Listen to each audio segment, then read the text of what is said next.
تو کعبہ شریف کے لیے کچھ نہ کچھ لے کر کے جاتے ہیں. کچھ لوگ ادھر کعبے کی دیوار پہ ڈال دیتے ہیں غلاف کعبہ کے اندر, کچھ وہاں مصلی لے کر. تو یہ پہلے بھی ایسا تھا. تو آج روشنی کا انتظام ہے. پہلے ایسا ہوتا تھا کہ کچھ لوگ تیل لے کر کے جاتے تھے, اس سے چراغ جلتا تھا, کوئی پیسہ دے دیتا تھا تاکہ اس سے تیل لیا جائے, چراغ تیل, بہت سارے معاملات تھے. حضرت ابراہیم علیہ السلام نے تبارسہ بنایا کہ جو خزانہ کعبے کے لیے آئے گا اور جو بھی تحفے نذرانے آئیں گے وہ اسی کے اندر رکھے جائیں گے. اور اس وقت کعبے کے اندر 2 دروازے حضرت ابراہیم علیہ السلام نے بنائے تھے, ایک نکلنے کا اور ایک جانے کا. آج تو ایک ہی دروازہ ہے نا. اس وقت 2 دروازے بنائے تھے, ایک نکلنے کا اور ایک جو ہے داخل ہونے کا. حضرت ابراہیم علیہ السلام بناتے تھے اور گارا پتھر یہ سب اٹھا کر کے حضرت اسماعیل علیہ السلام دیا کرتے تھے. اچھا, وہ جو عمارت بنائی گئی تھی نا, ایک بنیاد حضرت آدم علیہ السلام کے زمانے میں 5 پہاڑوں سے بنیاد بنائی گئی تھی نا. کون کون سے پہاڑ؟ لبنان, طور, جودی, ہیرا اور طور زیتا. 5 پہاڑوں سے بنیاد, کعبے کی بنیاد 5 پہاڑوں سے بنائی گئی. یعنی بنیاد نیچے کا حصہ 5 پہاڑوں سے بنایا گیا اور عمارت اوپر کا حصہ ہوتا ہے. ابراہیم علیہ السلام نیچے کا حصہ تھوڑی تو بنا رہے تھے, اوپر کو بنا رہے تھے نا. تو جب حضرت ابراہیم علیہ السلام نے عمارت بنائی تو اس عمارت کے اندر 3 پہاڑوں کے پتھر لگائے گئے تھے. عمارت میں 3 پہاڑوں کے پتھر لگائے گئے. اب وہ عمارت کے اندر 3 پہاڑ کون سے تھے؟ کوہ ابو قبیس, وہ جو مروہ پہاڑی سے نکلیں گے تو باہر جبل ابو قبیس ہے, اسی پہاڑ کا پتھر. میں نے ایک دن اس کے حوالے سے بتایا تھا. جبل ابو قبیس کا پتھر لگایا, ہیرا پہاڑ کا پتھر لگایا. یعنی ہیرا پہاڑ کی یہ خاصیت ہے کہ ہیرا پہاڑ کا پتھر بنیاد میں بھی لگا اور عمارت میں بھی لگا ہوا ہے. صرف ہیرا پہاڑ کا پتھر ایسا ہے جس کا پتھر بنیاد میں بھی لگا تھا, یعنی 5 پہاڑوں میں سے ہیرا پہاڑ بھی ہے اور عمارت کے اندر بھی اس کا پتھر لگا. اور تیسرا پہاڑ ہے کوہ ورقان. کوہ ورقان. اب یہ کوہ ورقان کیا ہے؟ یہ کوہ ورقان جو ہے بہت سارے حضرات اس کو جانتے نہیں ہیں. بیر روحا لوگ جانتے ہیں. روایتوں میں آیا ہے کہ جب اللہ تبارک و تعالیٰ نے اپنی تجلی طور پر ڈالی تھی نا, طور پر اللہ نے اپنی تجلی طور پر ڈالی تھی, تو روایتوں کے اندر آیا کہ طور کا حصہ کچھ ٹوٹا, یعنی طور کا کچھ حصہ ٹوٹا. تو جب طور کا حصہ ٹوٹا تو ایک حصہ میدان احد کے اندر آیا اور وہی حصہ احد پہاڑ بن گیا. یعنی احد پہاڑ جو ہے یہ طور پہاڑ کا حصہ ہے. طور پہاڑ پر جب اللہ نے اپنی تجلی ڈالی تھی تو وہ 3 حصہ ٹوٹا تھا, یعنی اس کا ایک حصہ ٹوٹ کر کے 3 حصہ ہوا.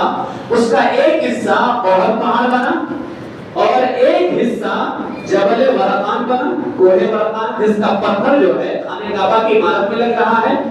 اور ایک پہاڑ جو بنا تھا وہ جبل رضوہ کے نام سے مشہور ہے. خیر یہاں میں جبل رضوہ نہیں بتا رہا, میں کوہ ورقان بتا رہا ہوں. وہ کوہ ورقان جو ہے, کوہ ورقان کے حوالے سے یہ بیر روحا, بیر روحا یہ مدینہ شریف کے جب لوگ جاتے ہیں تو یہاں پر کچھ لوگ بیر روحا جاتے ہیں. یہ عام طور پر بیر روحا اس وقت جاتے ہیں جب کوئی غزوہ بدر وغیرہ میدان بدر میں جا رہا ہو تو راستے میں یہ بیر روحا پڑتا ہے. بیر روحا جو ہے ہمارے آقا حضور علیہ السلام سے پہلے تقریباً 70 انبیاء اس بیر روحا کے مقام سے گزرے اور بیر روحا ایک کنواں ہے. بیر روحا جو ہے کنواں ہے, اس مقام سے جب گزرے تو اس کا پانی پیا اور یہ کنواں تاریخ کے اندر بڑا ہی بابرکت مقام اس کو بتایا گیا ہے بیر روحا کو. ہمارے آقا علیہ السلام جب یہاں سے گزرے تو ہمارے آقا علیہ السلام جب یہاں سے گزرے تھے بیر روحا تو یہاں پر قیام کیا, اور جب یہاں پر قیام کیا تو حضور علیہ السلام نے کلی کا پانی یعنی اپنے منہ مبارک کا پانی اس کنویں کے اندر ڈال دیا تھا, اس میں بیر روحا کے اندر. اسی لیے آج اس کو آب شفا بھی کہا جاتا ہے. بیر روحا کو اس کنویں کا پانی لوگ لاتے ہیں اور اللہ تعالیٰ شفا عطا فرماتا ہے. تو بیر روحا اس کو آب شفا بھی کہا جاتا ہے. ہمارے آقا علیہ السلام نے ارشاد فرمایا بیر روحا کے حوالے سے, اور جہاں یہ روحا جو بیر روحا کنواں ہے یہ جس میدان کے اندر ہے حضور علیہ السلام نے فرمایا یہ میدان بھی جنت کا حصہ ہے، اور اسی میدان کے اندر یعنی جہاں بیر روح ہے، کنواں ہے، اسی سے اگر آپ نظر اٹھا کر کے ذرا سامنے کی طرف دیکھیں گے تو کوہ ورقان یعنی ورقان پہاڑ نظر آئے گا۔ حضور اسلام نے فرمایا یہ میدان بھی جنت کا حصہ ہے اور یہ پہاڑ بھی جنت کا حصہ ہے۔ اب یہ کوہ ورقان کی میں نے بات بتانے کے لیے آپ کو بیر روح اور پھر آب شفا یہ میں نے آپ کے سامنے بتایا۔ تو جبل ورقان کیا ہے؟ یہ جنتی پہاڑ ہے۔ یہ 3 پہاڑ، کوہ جبل ابو قبیس، جبل ہرا یعنی کوہ ہرا، جبل ہرا، ہرا پہاڑ، ابو قبیس پہاڑ اور ورقان پہاڑ۔ حضرت ابراہیم علیہ السلام نے ان 3 پہاڑوں کے پتھر لگا کر کے خانہ کعبہ کی عمارت کو بنایا تھا۔ اب خانہ کعبہ کی عمارت بعد میں کتنی مرتبہ ہوئی ہے انشاءاللہ تعالیٰ میں آپ کے سامنے بعد میں اس کو پیش کروں گا۔ کوہ لبنان کے حوالے سے ایک بات بتانا چاہوں گا۔ کوہ لبنان اس لیے کہ کوہ لبنان سے بہت ہمارا خاص رشتہ ہے، اور کوہ لبنان پر ہمارے لیے بہت بڑا انعام رکھا گیا ہے۔ کوہ لبنان پر ہمارے لیے بہت بڑا انعام رکھا گیا ہے۔ اس حوالے سے ایک روایت کتابوں کے اندر ملتی ہے جس کو علماء نے بیان فرمایا ہے۔ امام یمنی یافعی رحمۃ اللہ تعالی انہوں نے فرمایا ہے کہ بعض صالحین اللہ کے نیک بندے بیان کرتے ہیں کہ ہم چند ساتھی مل کر کے کوہ لبنان پر گئے، لبنان پہاڑ پر گئے۔ کیوں گئے؟ تاکہ وہاں کے رہنے والے یعنی کیونکہ پہلے جو متقی پرہیزگار حضرات ہوتے تھے وہ پہاڑوں پر جنگلوں میں چلے جایا کرتے تھے، تو یہ لوگ کیوں گئے؟ تاکہ وہاں کچھ نیک لوگوں سے ہماری ملاقات ہو جائے۔ تو یہ لوگ جب گئے نا تو کہتے ہیں کہ ہم 3 دن تک مسلسل چلتے رہے، یہاں تک کہ چلتے چلتے میرے پاؤں میں چوٹ آ گئی، میرے پاؤں میں چوٹ آ گئی، جس کی وجہ سے چلنے میں تھوڑا سا معذور سا ہو گیا، کہ تکلیف ہونے لگی۔ تو فرماتے ہیں کہ میں بلند پہاڑی پر اسی جگہ بیٹھ گیا، اور میرے ساتھی یہ طے کر کے آگے چلے گئے کہ تم یہاں آرام کرو اور ہم لوگ جو ہے اگل بغل سے گھوم کر کے آ جاتے ہیں۔ تو بزرگ فرماتے ہیں کہ ہمارے ساتھی یہ کہہ کر کے چلے گئے۔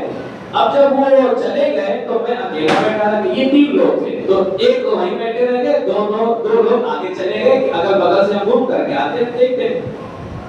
تو وہ جو وہیں بیٹھے رہ گئے تھے وہ کہتے میں بیٹھا رہ گیا، اور شام تک وہ نہیں آئے، رات ہو گئی پھر بھی نہیں آئے، میں اکیلا وہاں بیٹھا رہا اور میں اس بیابان کے اندر اکیلا رہا۔ دوسرے روز یعنی رات بھی گزر گئی، دوسرے روز وضو کے لیے میں نے پانی تلاش کیا، تو پہاڑی کے نیچے پانی کا ایک چشمہ نظر آیا۔ تو جب میں اس چشمے پر آیا وضو کرنے کے لیے، میں نماز کے لیے کھڑا ہو گیا۔ جب وضو کیا، وضو کر کے نماز کے لیے کھڑا ہوا، نماز کے دوران کسی تلاوت کرنے والے کی آواز مجھے سنائی دیتی ہے، کسی تلاوت کرنے والے کی آواز سنائی دیتی ہے۔ کہتے نماز سے فارغ ہوا، میں اس آواز کی طرف چلا جس طرف سے آواز آ رہی تھی۔ کہتے چلتے چلتے غار نظر آیا لبنان پہاڑ پر، وہ پہاڑ جس کا پتھر خانہ کعبہ کی بنیاد میں لگا تھا۔ ٹھیک ہے، اسی لیے الحمدللہ آج خانہ کعبہ سے ہماری محبت بھی ہے، اور اللہ تبارک و تعالیٰ نے جن پہاڑوں کو بابرکت بنایا ہے اس سے بھی ہماری محبت ہے۔ تو کہتے ہیں اس آواز کی طرف میں چلا جدھر سے آواز آئی تھی، دیکھا میں نے ایک غار نظر آیا۔ اس غار میں جب داخل ہوا تو کیا دیکھتا ہوں، صرف ایک بزرگ بیٹھے ہوئے ہیں، اور وہ بھی نابینا تھے، انہیں دیکھا نہیں تھا۔ ایک بزرگ ہے اور وہ بھی نابینا تھے۔ کہتے میں نے انہیں سلام کیا، انہوں نے جواب دیا، جواب دے کر کے پوچھا تم جنات ہو یا انسانوں میں سے ہو، یعنی جناتوں میں سے ہو یا انسانوں میں سے ہو؟ تو وہ کہتے میں نے کہا میں آدمیوں میں سے ہوں، میں جناتوں میں سے نہیں ہوں۔ یہ سن کر کے انہوں نے کہا لا الہ الا اللہ وحدہ لا شریک لہ۔ وہ جو بزرگ پہلے سے غار میں تھے نا، انہوں نے کہا لا الہ الا اللہ وحدہ لا شریک لہ۔ تو میں نے یہاں اس سرزمین پر، یعنی اب وہ بزرگ یہ کلمہ پڑھ کر کے کہتے ہیں میں یہاں اس سرزمین پر یعنی اس غار کے اندر 30 سال سے میں نے کسی آدمی کو نہیں دیکھا، تم کیسے آ گئے؟ یعنی میں 30 سال سے ہوں، میں نے کسی آدمی کو نہیں دیکھا، تم یہاں کیسے آ گئے؟ پھر فرمایا کہ شاید تم تھک گئے ہوگے، تھوڑی دیر کے لیے سو جاؤ۔ جو غار میں بزرگ تھے نا، انہوں نے کہا کہ تم تھک گئے ہوگے، بعد میں بات کرتے ہیں، تم تھوڑی دیر کے لیے سو جاؤ۔ کہتے میں وہ بزرگ جو غار کے اندر گئے تھے، انہوں نے کہا میں آگے چل کر کے غار میں گیا تو وہاں دیکھتا ہوں کہ 3 قبریں ایک ہی جگہ بنی ہوئی نظر آ رہی ہیں۔ میں دیکھ کر کے اور بھی حیرت کے اندر پڑ گیا، لیکن تھکاوٹ کی وجہ سے مجھے نیند آ گئی۔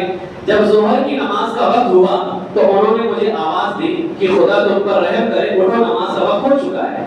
نابینا ہونے کے باوجود ان کو نماز کے وقتوں کا اتنا علم تھا کہ وہ جان جاتے تھے کہ نماز کا وقت ہو چکا ہے، نماز کا وقت ہو چکا ہے۔ تو وہ فرماتے ہیں میں اٹھا، ان کے ساتھ میں نے نماز پڑھی ظہر کی، اس کے بعد وہ عصر تک کی قرآن کی تلاوت کرتے رہے۔ پھر عصر کی نماز کے لیے ہم کھڑے ہوئے، عصر کی نماز سے فارغ ہو گئے، کھڑے ہو کر کے انہوں نے 3 مرتبہ ایک دعا پڑھی۔ اور وہ دعا کیا تھی میں بتاؤں گا، وہ دعا کیا ہے میں بتاؤں گا۔ انہوں نے ایک دعا پڑھی جس دعا کو امام ابو نعیم اصفہانی رحمۃ اللہ تعالی علیہ کے تذکرے کے اندر لکھا گیا ہے۔ خیر وہ دعا ابھی میں بتاؤں گا آپ کے سامنے، وہ دعا پڑھی گئی۔ پھر کہتے ہیں ہم مغرب کی نماز کے لیے کھڑے ہوئے، مغرب کی نماز سے فارغ ہو گئے تو میں نے ان سے پوچھا اے شیخ آپ کو امت کی مغفرت والی، کیونکہ وہ دعا ایسی تھی جس دعا کے اندر ہمارا ذکر ہو رہا تھا اور ہماری مغفرت کی دعا کی جا رہی تھی، تو انہوں نے پوچھا اے شیخ آپ کو امت کی مغفرت والی یہ دعا کس نے سکھائی ہے؟ یعنی آپ جو امت کی مغفرت کی دعا کر رہے ہو یہ دعا کس نے سکھائی ہے اور کہاں سے حاصل کی ہے؟ تو یہ سن کر کے اس نابینا بزرگ نے یوں فرمایا کہ اس دعا کو روزانہ دن میں صرف 3 مرتبہ پڑھ لیا کرو، اللہ تعالیٰ تم کو ابدالوں میں شامل فرما دے گا۔ ابدالوں میں اللہ، یہ ابدال جو ہے یہ ولیوں کی ایک قسم ہے، یعنی اللہ تم کو اپنا محبوب بنا دے گا، ابدالوں میں شامل فرما دے گا۔ تو اب میرا سوال کیا تھا کہ دعا کہاں سے ملی، کہاں سے حاصل کیا، لیکن جواب دے دیا کہ اس کو پڑھ لیا کرو 3 مرتبہ تو اللہ، لیکن میرے سوال کا جواب تو نہیں تھا نا۔ کہتے ہیں میں نے پھر پلٹ کر کے پوچھا شیخ یہ دعا آپ کو کس نے بتائی؟ اتنا تو بتا دیں آپ کی مہربانی ہوگی۔ جب میں نے دوبارہ پوچھا نا تو شیخ جو نابینا تھے انہوں نے فرمایا اللہ کے بندے یہ ایک راز کی بات ہے، دعا کی حقیقت سننے کے بعد تم تاب نہیں لا سکو گے، اس راز کو جاننے کا تحمل تمہارا دل نہیں کر سکتا ہے، یعنی ایک راز ہے اس کو تم برداشت نہیں کر سکتے۔ اتنا کہہ کر کے وہ خاموش ہو گئے، بس کہا دعا پڑھتے رہو، اب اس دعا کا راز کیا ہے، کہاں سے ملا، کیسے ہم کو حاصل ہوا، یہ تم برداشت نہیں کر سکتے۔ اتنا واقعہ لکھنے کے بعد صاحب کتاب امام یافعی رحمۃ اللہ تعالی علیہ فرماتے ہیں امام ابو الحسن شاذلی سلسلہ شاذلیہ کے عظیم بزرگ امام ابو الحسن شاذلی اور دیگر اللہ کے نیک بندے فرماتے ہیں جو بندہ روزانہ یہ دعا صبح و شام 3 مرتبہ پڑھ کر کے دعا مانگتا رہے تو اللہ تعالیٰ اس کا شمار نیک لوگوں میں شامل فرما دیتا ہے۔ قرآن میں یہاں پر لفظ ابرار میں اللہ، ابرار کون لوگ ہیں نا، وہ ان الابرار لفی نعیم، بے شک ابرار لوگ تو قیامت کے دن اللہ کی نعمتوں میں ہوں گے، اللہ ابرار میں شامل فرما دیتا ہے۔ اب اس کے علاوہ اس دعا، اب یہ دعا کا واقعہ تھا جو میں نے آپ کے سامنے پیش کیا، اب اس دعا کی فضیلت اور بھی زیادہ ہے لیکن میں اس پر گفتگو نہ کرتے ہوئے میں دعا کی طرف آتا ہوں۔ دعا کیا ہے؟ دعا یہ ہے اللہم اغفر لأمت سیدنا محمد صلی اللہ علیہ وسلم، اے خدا حضرت محمد مصطفیٰ صلی اللہ علیہ وسلم کی امت کے گناہوں کو معاف فرما دے۔ اللہم اغفر لأمت سیدنا محمد صلی اللہ علیہ وسلم، اللہم ارحم امت سیدنا محمد صلی اللہ علیہ وسلم، اے خدا حضرت محمد صلی اللہ علیہ وسلم کی امت پر رحم فرما۔ اللہم اصلح امت سیدنا محمد صلی اللہ علیہ وسلم، اے خدا حضرت محمد صلی اللہ علیہ وسلم کی امت کی اصلاح فرما۔